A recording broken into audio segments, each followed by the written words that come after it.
Dili sa ingon nga nagkuripot ka, samtang baskog pa ka sa imuhang pagpanarbaho, ayaw kalimti imuhang kaugalingon bisag ginagmay nga gahin para makatigom. Kay dili tanang panahon nga baskog imuhang lawas.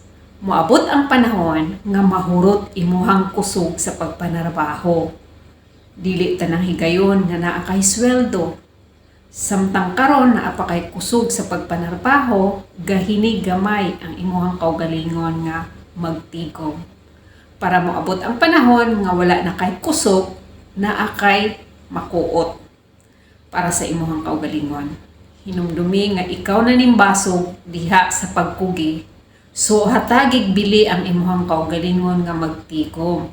Bisag ginagmay ra, para dili ka manglimos sa ubang tao nga luoy ka kung moabot ang panahon para naa kay magamit. Kay usay sa atong kinabuhi kung puro tabang imuhang sweldong gitabang sa laing tao, walay dautan kung motabang ka. Pero at least maghunahuna pug kag mag-save og gamay para sa kaugalingon. Kausahay kanang tawo nga imong gitabangan, dili na to mahibaw-an nga ang panahon kung kanang tawo nga ato ang gitabangan naa sila'y matabang. O mas maayo gyud kung ikaw mismo magahin bisag ginagmayng tigo para sa kaugalingon, samtang baskog pa ka.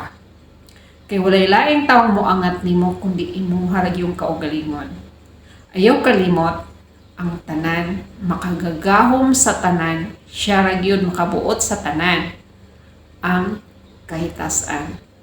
Amping, God bless you.